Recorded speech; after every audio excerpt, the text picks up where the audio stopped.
Ako natungo sa atong kaliwa. Ang Diyos labing nandun, nagdahi kanino.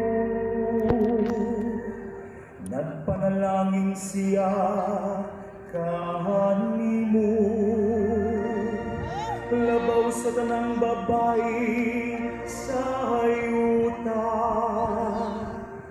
Pagkatakos daygon ng Ginoong Diyos nga nabuhat sa langit o sa hayuta. Ikaw ang labing dako nga dako sa atong kaliwa. Ang imong pagsali sa Diyos, dili gayud hikalimtan nila nga nagtub-an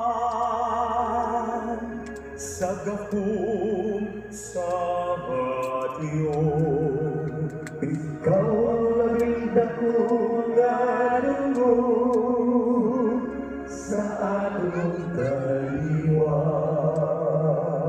Ang Diyos maghatag unta kanimo sa walay kinutuban nga dungog tungod sa imong nabuhat.